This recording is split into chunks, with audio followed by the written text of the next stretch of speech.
살면서 법정에 서는 일이 있어서는 안 되겠죠.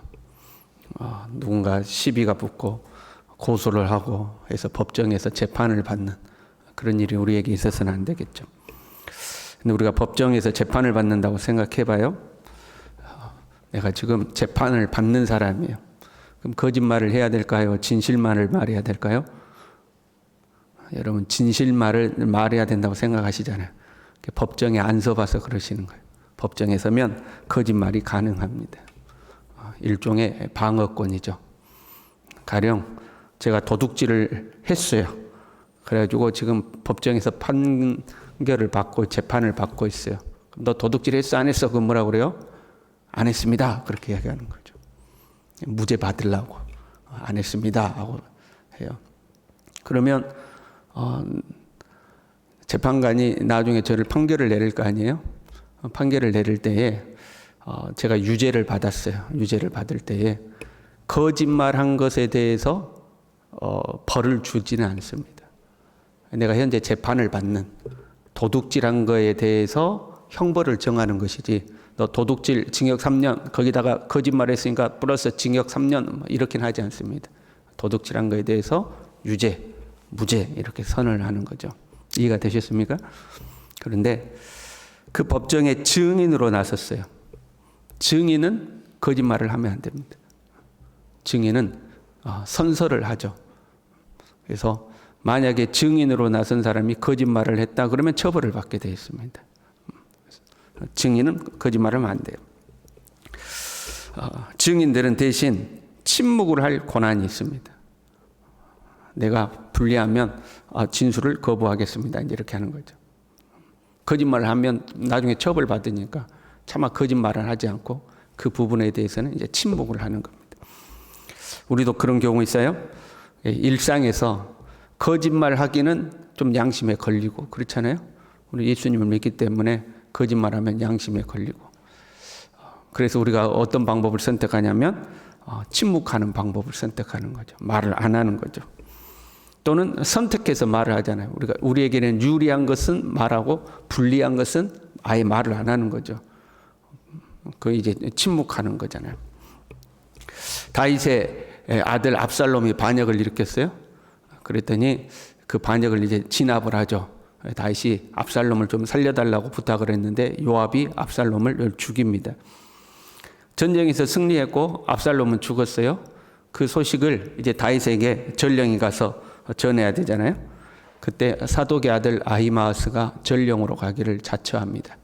그랬더니 요압이 야 가지 말아라. 이번 소식은 전해봐야 좋을 게 없다. 그래서 구스 사람을 전령으로 보내는데 굳이 아히마아스가 전령으로 간다고 이야기해요. 그럼 가라. 그래서 이제 아히마아스가 열심히 달려가지고 먼저 떠난 구스 사람보다 앞서 다윗에게 도착하잖아요. 그래서 승전보를 정하는 거죠.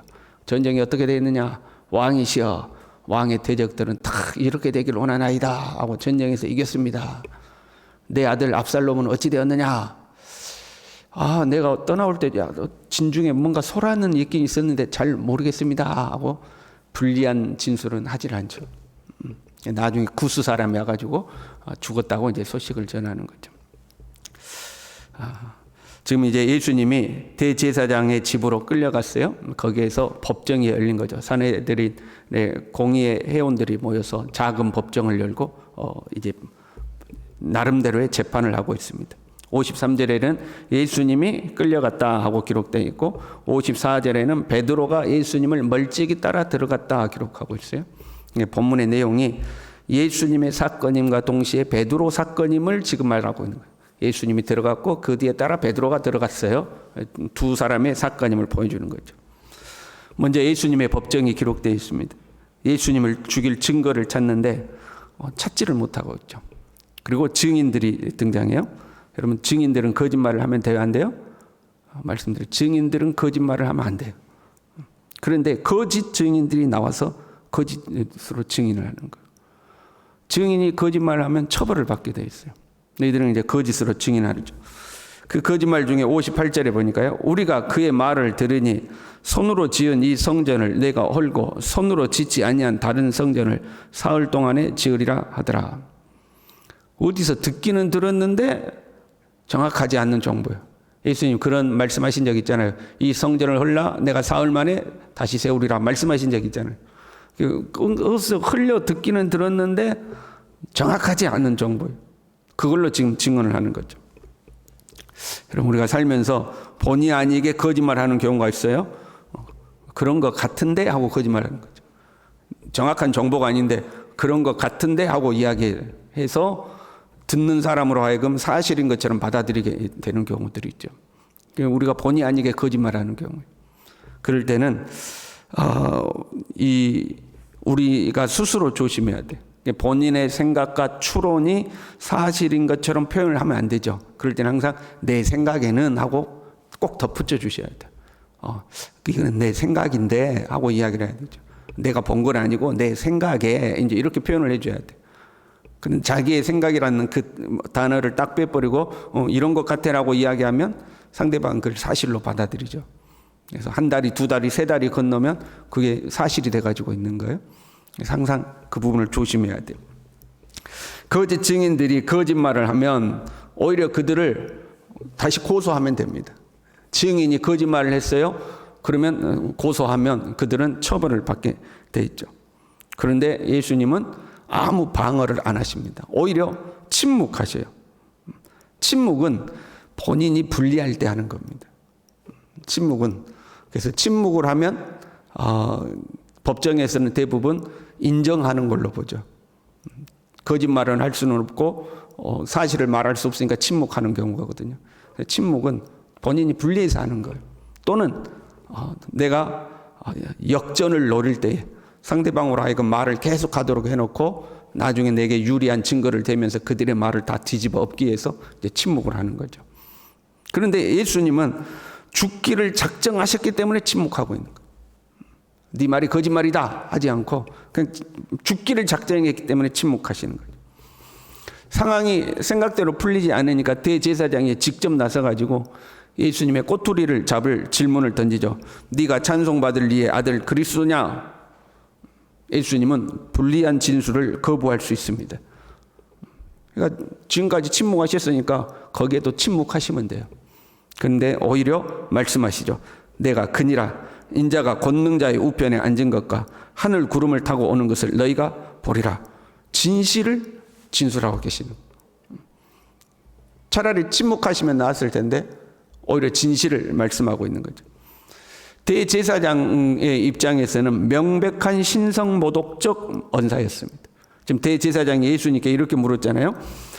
네가 찬송받을 이의 아들 그리스도. 찬송받을 이는 누구를 말할까요? 하나님을 말하는 거예요. 이들은 하나님의 이름을 경외하여서 차마 하나님이라는 단어조차 쓰지 못하는 거예요. 그래서 찬송받을 이 그렇게 표현하고 있는 거거든요. 그런데 예수님은 감히 내가 그 하나님의 아들이다. 내가 구름을 타고 권능자의 우편에 앉아서 오는 것을 너희가 볼 것이다. 이야기하는 거예요. 그러니까 그들의 입장에서는 명백한 신성모독인 거예요. 그래서 예수님께 신성모독의 죄를 언도하고 사형에 처한다 이렇게 한 거죠. 그리고 이제 모독하기 시작한 거예요. 네가 하나님의 아들이야? 네가 선지자야? 그래서 얼굴을 가리고 때리고 선지자 노릇하라 이렇게 했죠. 알아맞혀봐라 그 말이에요. 누가 때렸게? 알아맞혀봐라. 너 선지자라며 이 정도도 못 맞히냐? 그렇게 이제 놀리는 거죠. 안 보이게 눈을 가려놓고 때리고 누가 때렸냐? 우리 중에 너 때린 사람 누구야? 알아맞혀봐. 이렇게 조롱하고 놀리는 장면이죠. 예수님께서 진실을 말씀하시고 모독을 당하는 동안 베드로도 곤란한 상황에 놓여 있습니다. 정식 법정은 아니지만 임시 법정이 만들어진 거예요. 예수님의 법정이 존재하고 베드로의 법정이 존재하는 거죠. 여종 하나가 베드로를 알아봤어요. 너도 나사렛 예수와 함께 있었도다. 그 짧은 순간에 베드로의 머릿속에 많은 생각들이 지나쳐 갔을 겁니다. 진실을 말할 것이냐 거짓을 말할 것이냐에 대한 갈등이 아니라 이미 예수님을 떠났잖아요. 그러니까 진실을 말할 거냐 거짓말을 말할 것이냐 하는 갈등이 아니라 뭐라고 이 상황을 모면할 것이냐. 그게 머릿속에 막 내가 뭐라고 변명하지 돌았겠죠. 그래서 베드로는 거짓을 말합니다. 나는 네가 말하는 것이 무슨 말인지 알지 못하고 깨닫지도 못하겠노라. 네 지금 무슨 소리 하냐? 네 뭔 소리 하니? 나 모르겠다 하고 자리를 피했습니다. 그랬더니 피한 자리에서 또 여종이 마태는 다른 여종이라고 기록하고 있어요. 이 사람은 그 도당이라 확신에 차서 증언했습니다. 지금 여종의 증언은 사실이죠. 예수님의 법정에서 증인들은 거짓을 말했지만 베드로의 법정에서 증인들이 사실을 이야기하고 있는 거예요. 너도 그 도당이라. 그랬더니 베드로가 부인합니다. 또 부인했어요. 법정이라면 여러분 베드로가 부인하는 것은 일종의 자기 방어권이에요. 일종의 자기 방어권이기 때문에 그럴 수도 있는 부분이에요. 법정이라면요. 이제는 여러 사람들이 이제 증언하는 거예요. 너도 갈릴리 사람이니 참으로 그 도당이니라. 두 사람 이상의 증인의 말이 일치하면 그 증언은 법적 효력을 갖습니다. 그런데 앞에 두 부분은 여종 한 사람이 와서 증언을 했어요. 근데 이제는 여러 사람이 증언을 하는 거예요. 베드로가 아주 곤란한 상황에 놓였어요. 베드로가 저주하며 맹세하되 나는 너희가 말하는 이 사람을 알지 못하노라. 강력한 증거 앞에 강력한 부인이 필요한 거죠. 나는 절대 모른다. 내 말이 거짓말이면 내가 저주받아 마땅하다. 그런 표현. 강력하게 부인했어요. 지금 두 법정이 대비되어 있어요. 거짓을 구하는 증인들, 그들 앞에서 침묵하거나 부인해도 되는데 진실을 말씀하고 계시는 예수 그리스도. 진실을 말하는 증인들 앞에서 거짓을 구하고 있는 베드로. 두 법정이 지금 대비되고 있는 거죠. 그런데 여러분 베드로를 비난할 수 있을까요? 우리가 저 거짓말쟁이 비난할 수 있을까요? 한번 여러분 가정해 봐요. 우리가 아주 위험한 지역으로 선교를 갔어요. 그래가지고 이제 선교를 가다가 잡혔어. 한 사람이 잡혔어. 한 사람이 잡혀가지고 검문소에다가 잡아놓은 내가 잡혔어요. 잡았어. 여러분 이제 그 검문소를 빠져나가는 거예요. 일단 잡아놓고 여러분이 지나가니까 저 사람 알아몰라. 그럼 저 뭐라고 그래야 돼요? 우리 교회 집사님입니다. 우리 교회 권사님입니다. 그래야 돼요. 모르는 사람이다 그래야 돼요. 얼굴 표정들이 왜 그래요? 안다고 해야 돼요 거기서? 근데 모르는 사람이다 그래야 되는 거 아니에요? 그때 모른다고 했다고 비난할 수 있어요? 그거 아니잖아요. 그렇게 지금 베드로가 자기 자신을 거짓으로 변호하고 있는데 닭이 2번째 울었어요. 그랬더니 베드로가 예수께서 자기에게 하신 말씀 곧 닭이 2번 울기 전에 네가 3번 나를 부인하리라 하심이 기억되어 그 일을 생각하고 울었더라. 그 베드로가 통곡을 하고 울었어요. 여러분 왜 울었을까요? 이 울음의 의미가 무엇일까요? 나 같은 거짓말쟁이. 내가 예수님을 모른다고 부인했어. 자신의 행동 때문에 울었을까요? 그랬을 수도 있겠죠. 근데 보세요. 이제 나중에 예수님 부활하시고 베드로를 찾아오셨어요. 그때 예수님께서 베드로에게 묻죠. 네가 나를 사랑하느냐? 다른 걸 물은 게 아니에요. 예수님이 왜 베드로 보고 사랑하냐고 물었을까요? 베드로가 예수님을 사랑함을 아시니까 물어본 거예요. 불리한 걸 물어본 게 아니고 너 그때 나 애 모른다고 했어? 불리한 걸 물어보는 게 아니고 베드로에게 유리한 걸 물어보신 거예요. 베드로를 세워주기 위해서. 네가 나를 사랑하느냐 물어보요. 그때 베드로가 뭐라고 대답해요? 내가 어떻게 주님을 사랑한다고 말하겠습니까? 나 같은 놈이 내가 예수님을 3번이나 부인했는데 사랑한다고 말할 자격도 없습니다. 그렇게 말하지 않죠.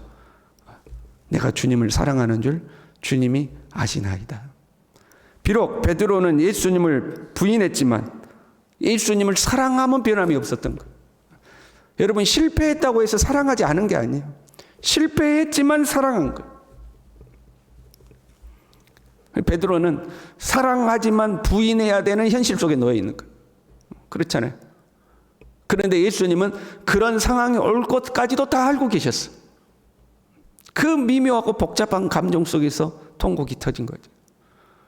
또 하나 가정해봐요. 좀 시간이 갔지만 하나만 더 가정해봐요. 다른 사람이 아니고 가족이 잡혔어. 가족이 잡혔어. 그래가지고 그 가족을 처참하게 이 십자가에 매달아 놓고 그냥 이제 본보기로 죽이려고 하는 거예요. 그런데 저희 집사람이 그렇게 잡혀 있고 제가 우리 세 딸을 데리고 거기를 이제 지나가는 거죠. 그때 물어보는 거예요. 야, 너 저 여자 알아 몰라? 그럼 제가 안다고 해야 돼요? 모른다고 해야 돼요? 왜 웃고 대답이 없으셔? 제가 안다고 해야 돼요? 모른다고 해야 돼요? 안다고 해야 된가 보네. 내 세 딸을 생각해서라도 모른다고 해야 되지 않겠어요? 나 저 여자 모릅니다. 아는 것 같은데, 둘이 닮은 것 같은데, 뭔 소리요? 보세요. 저렇게 난 머리가 다 벗겨진 절대 모릅니다. 나이 차이도 많이 나고. 절대 모르는 여자입니다. 내가 저 여자 알면, 나 벼락 맞아 죽어도 쌉니다. 하고 그 상황을 빠져나왔어요. 내 아내를 내버려 두고 세 딸을 데리고 빠져나왔어요. 그 다음에는 뭐가 나와야 돼요? 통곡이 나온다, 이 말이에요. 통곡이 나와요. 비록 실패했지만 사랑한 거잖아요. 우리는 주님을 섬기고 따르면서 실패할 때가 있어요? 그렇잖아요. 주님을 사랑하지만 실패하는 거. 내가 실패했다고 주님 사랑하지 않은 건 아니에요. 실패해도 주님을 사랑하는 거죠. 그때 주님이 우리에게 물으시는 거, 야, 너 그때 왜 그랬어? 그게 아니죠. 네가 나를 사랑하느냐 물으시죠. 그때 우리가 예, 주님, 내가 비록 부족하지만, 내가 비록 실패했지만 그래도 주님을 사랑합니다. 내가 주님을 사랑합니다. 그렇게 고백하는 우리 모두 될 수 있기를 바랍니다. 기도하겠습니다.